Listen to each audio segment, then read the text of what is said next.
Shalom, selamat pagi. Shalom, haleluya. Mari kita memuji Tuhan di pagi hari.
Segala yang sungguh sangat baik.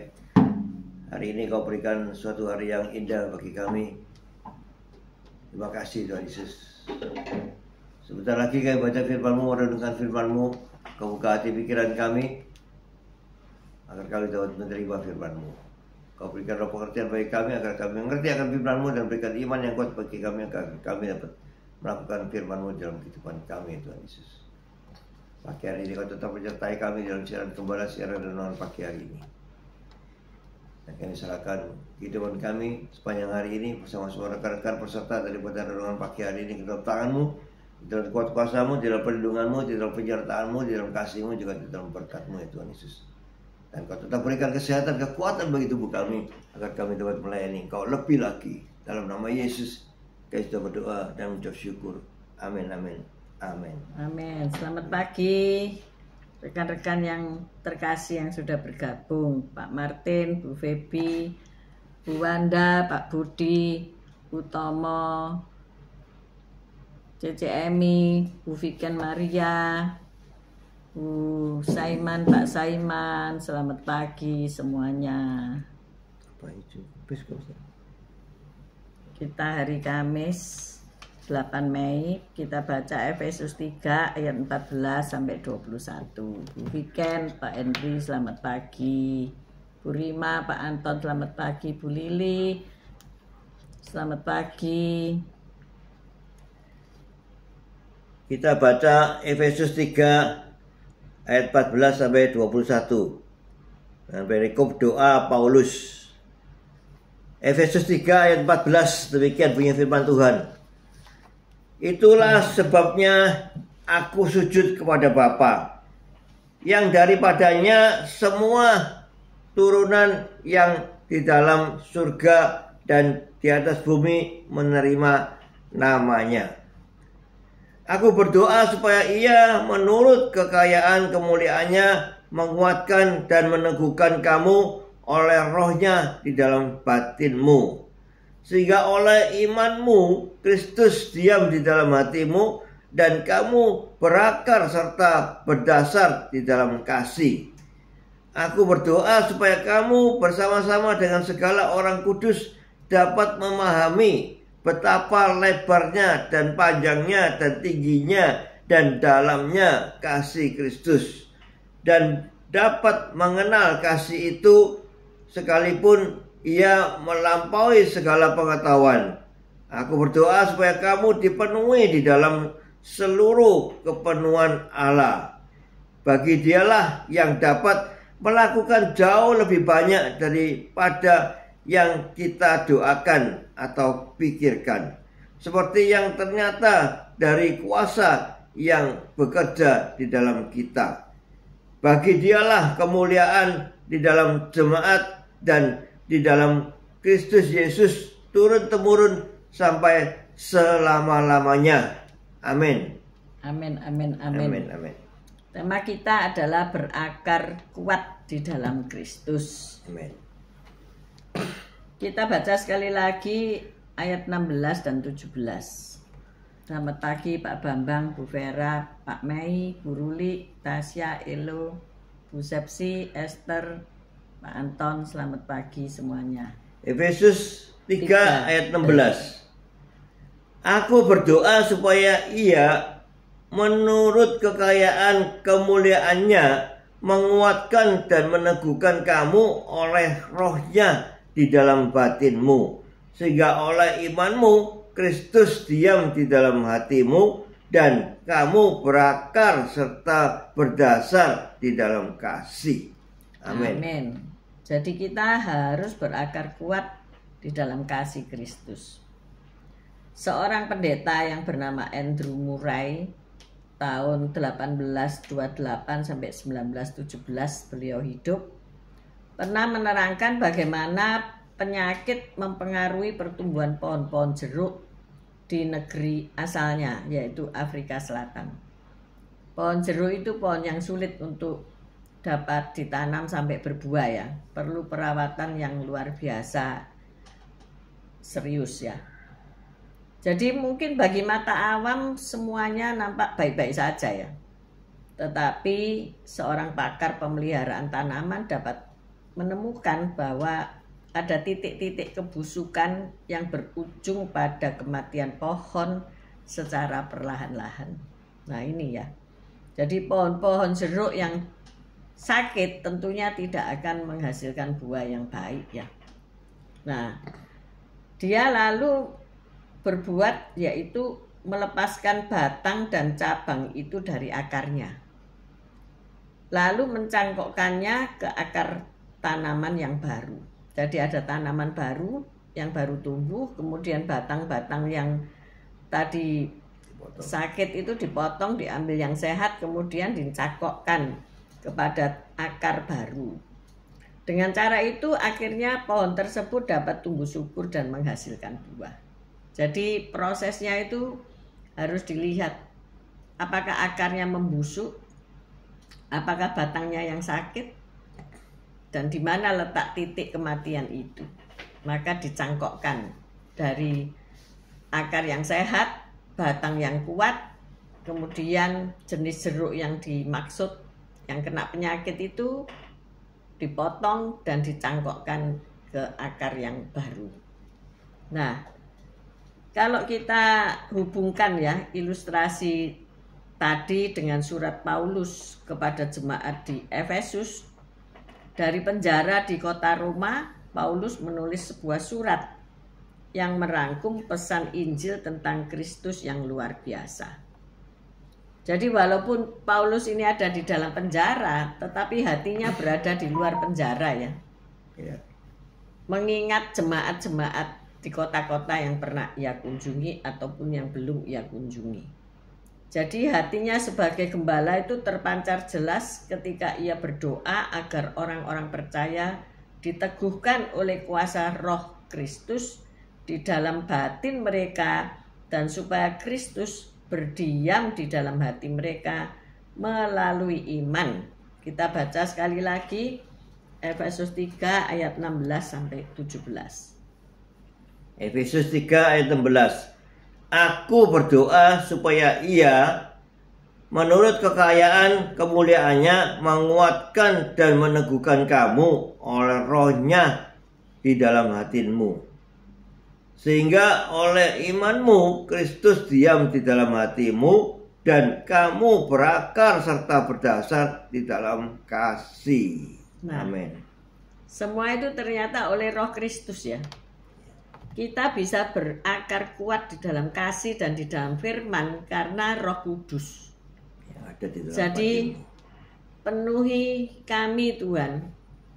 Berdoalah setiap hari untuk minta dipenuhi oleh Roh Kudus. Sehingga kita bisa bertahan dalam iman, kita kuat di dalam berakar kepada firman Tuhan. Kita tidak mudah goyah, tidak mudah terserang sakit penyakit ya. Kami tadi membahas di doa fajar tentang sakit ya, tentang penyakit asalnya dari mana.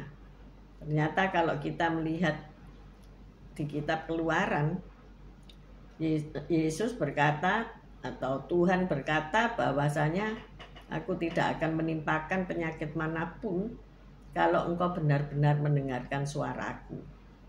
Jadi bagi orang yang benar-benar mendengarkan suara Tuhan, dia akan lepas dari segala sakit penyakit. Tapi kenapa pendeta banyak yang stroke, banyak yang sakit ini, sakit itu? Ya, kita akan memeriksa, kita dengar enggak firman Tuhan dengan baik, ataukah kita berdosa melalui makanan ya. Ingat ya, dosa pertama itu masuk melalui mulut. Jadi harus jaga mulut. Ya, artinya apa? Kita harus makan makanan yang berguna untuk tubuh kita. Yang tidak berguna ya ojo dimakan. Ya gitu kan. Prinsipnya gampang aja. Seperti pohon jeruk tadi ada titik kematian ya, di dalam tubuh kita pun ada titik-titik yang menyebabkan kita bisa mati ya. Kemarin kami ibu-ibu PKK ya pergi sama Bu Viken ke Taman Dayu ke Trawas. Nah kita harus naik mobil yang isi 19 orang. Nggak bisa naik HiAce cuma 16 orang ya. Jadi harus naik elf. Nah saudara kan tahu elf itu tinggi sekali dan punya 3 pintu penumpang dan angel naiknya ya. Tapi kalau 2 pintu belakang itu mudah karena lebih rendah. Saya kebagian yang di depan ya karena penunjuk arah dan juga kecil-kecil 2 ya. Saya sama tetangga kecil-kecil 2 bisa cukup di depan. Nah, saya melihat di situ bagaimana ibu-ibu ini dengan mudah naik turun elf atau wis angel, saudara ya. Ada yang sampai ditolongin, ada yang naik kursi, saya bawain kursi kecil ya, dengklik untuk naik ya. Terus saya naik gitu aja, ya berpegangan sambil berpegangan, tapi badan ini harus diringankan ya. Badan masih lentur kan utama. Ya, karena badan saya kecil dan masih cukup elastis lah, enggak elastis banget, tapi lumayan lah bisa naik dan duduk dengan baik. Nah, tetangga saya yang podo kecil ini bilang, kakiku ini sudah sakit katanya. Tangannya pernah operasi ya, jadi begitu banyak cedera yang dialami gitu ya. Ya berlainan ya manusia. Saya katakan, kenapa Bu Evi kok bisa tetap lincah begitu? Saya bilang, kamar saya itu di loteng ya. Kamar saya itu di loteng. Mau enggak mau tiap hari kan saya naik turun loteng ya. Sama dengan naik turun gunung orang di dusun ya. Naik turun. Ya paling minimal berapa kali? 6 kali sampai 10 kali lah ya. Ya enggak sampai 20 kali lah. Ya kita naik turun minimal satu pagi sudah 4 kali ya. Mau berangkat 4 kali lagi. Nanti datang 4 kali lagi gitu ya. Jadi kadang-kadang kalau kami sudah naik di atas terus ada ting tung di bawah ya. Harus dibukain pintu. Kadang-kadang saya bilang, kalau sudah di atas nggak mau turun. Nah, tapi ternyata hal naik turun tangga itu menjadi satu berkat buat kami. Ternyata kami dengan mudah naik turun mobil elf itu ya saudara ya. Dan rekan kami yang saya kasih tahu, kamu ojo menengahin kalau di rumah ya. Kamu harus bergerak, dan bergerak. Iya, sekarang saya diajari Bu Evi naik turun elf ini saya sudah bisa dan jadi enteng ya lah. Ada cara ya, ada cara. Kalau saya turun saya enggak mau anjlok itu loncat ya. Nanti dengkul saya kan beradu, enggak mau saya. Jadi saya duduk di itu alas mobilnya ya. Duduk di alas mobil karena tinggi ya. Duduk dulu di alas mobil baru kaki saya menjejak tangga. Terus rekan saya bilangin, punya hikmat ya Bu Evi, punya cara ya. Iya, ya niru gitulah. Jadi dengkul kita ini enggak sakit ya. Saya juga melihat orang-orang yang naik turun kereta api ya.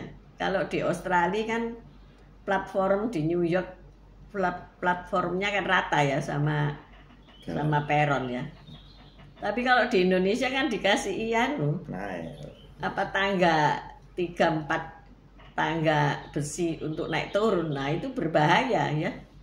Kalau kita ini turun kan dengkul bisa sakit karena lama duduk kan begitu ya. Nah itu ada ibu-ibu tua yang melorot aja, artinya apa? Dia duduk di alas kereta api, kemudian kakinya dipakai menjejak peron, jadi tidak sakit dengkulnya ya. Itu suatu pengalaman yang perlu ditiru ya.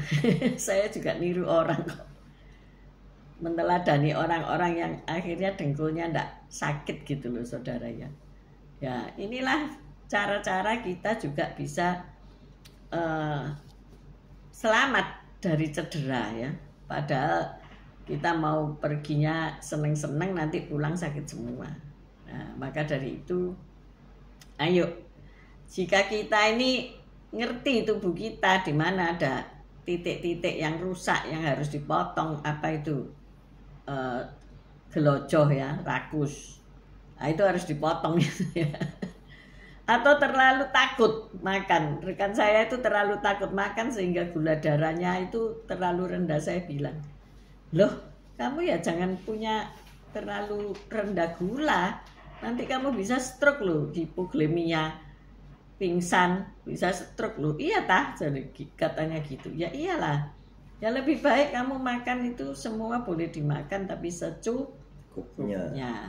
Ya saya mulai beralih untuk makan lebih banyak ikan ya. Lebih banyak ikan yang jangan digoreng, dibakar atau dipanggang. Jangan terlalu hitam ya kalau manggang, ataupun dimasak asem-asem gitu ya. Seperti dikasih kuah gitu ya, lebih sehat. Kita udah ini ya, berusia 70. Kalau kita tidak memilih makanan-makanan yang sehat, terus kita seperti mereka masih makan kikil, masih makan gulai-gulai yang penuh dengan lemak, ya terang aja nanti pasang cincin ya. Pada 1 gram berapa?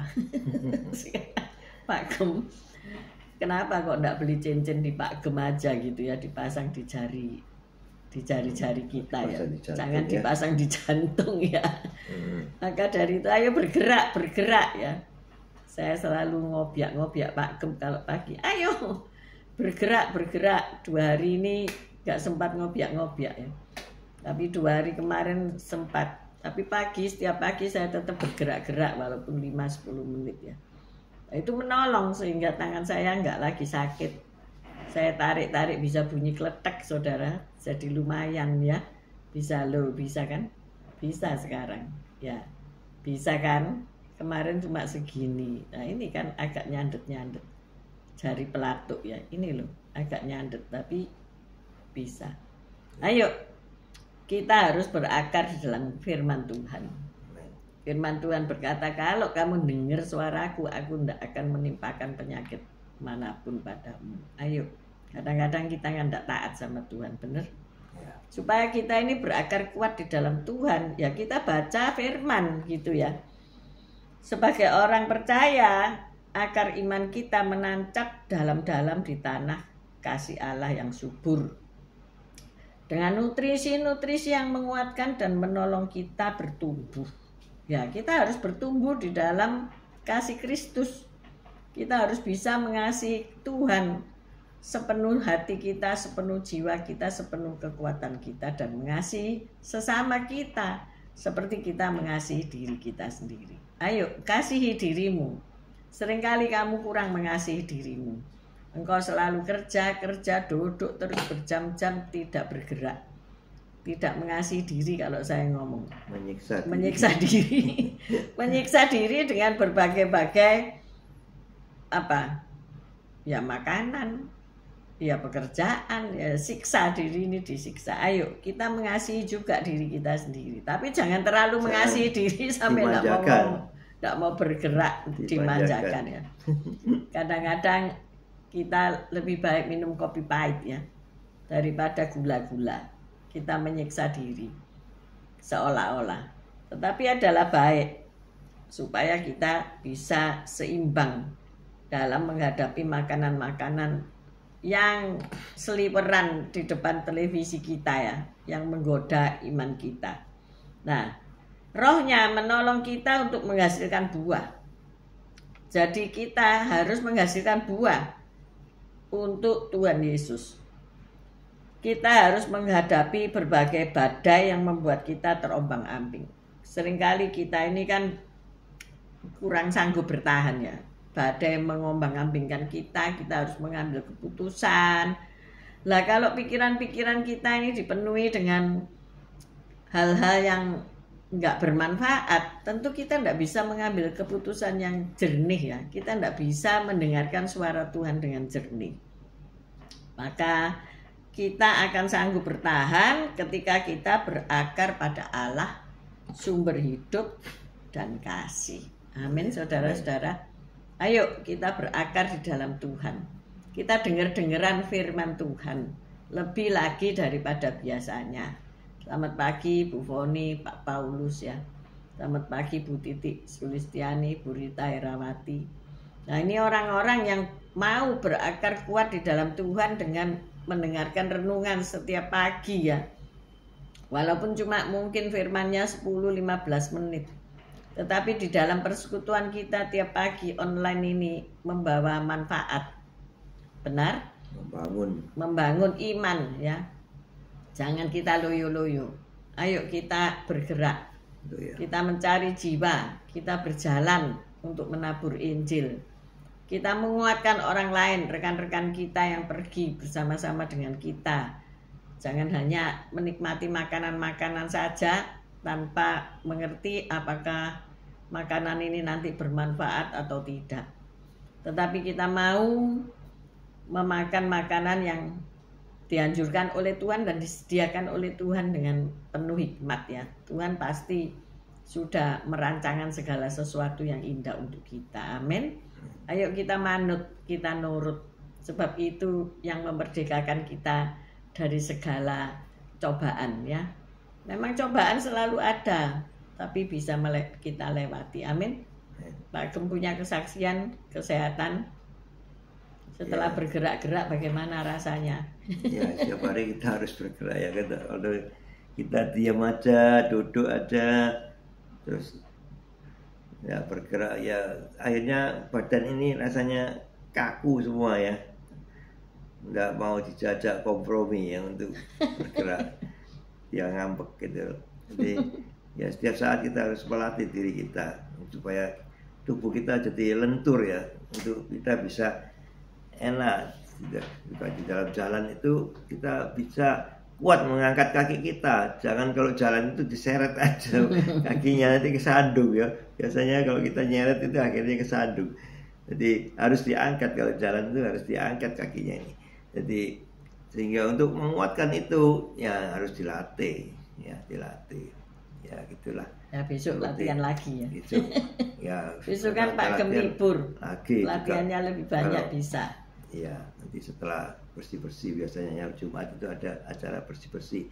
Karena ini tetangga sudah protes, tanaman rembetan kita sudah merembet menembus karena ke rumah dia, ke rumahnya ya. Luar biasa ya. Kita juga begitu, harus kita menembus menembus badai. Mari kita berdoa. Tuhan, ajarkan kami ya Tuhan Yesus, untuk kami lebih giat lagi di dalam Engkau Yesus, di dalam kita membaca firman-Mu, merenungkan firman-Mu setiap hari, sehingga hati kami dipulihkan karena ada Roh Kudus yang tinggal di hati kami, sehingga membimbing kami untuk setiap hari kita bisa merenungkan firman Tuhan siang dan malam, sehingga di dalam hati kami Engkau berakar serta berdasar di dalam kasih, sehingga kami bisa melakukan kasih-Mu di dalam kehidupan kami. Kami mengasihi Engkau Yesus, dan kami mengasihi sesama dan mengasihi diri kita sendiri, agar kita memelihara tubuh ini sehat, kuat, untuk kita dapat melayani Engkau lagi-lagi Tuhan. Terima kasih Tuhan Yesus. Haleluya. Amin. Terima kasih Tuhan, Kau mengingatkan kami agar kami berakar kuat di dalam Kristus. Seringkali kami bimbang dan ragu, terombang-ambing oleh bermacam-macam perkara dalam dunia ini. Tetapi kami punya Tuhan yang telah mencangkokkan kami ke dalam Kristus, sehingga Roh Kudus memimpin kami dalam setiap hari kami boleh hidup.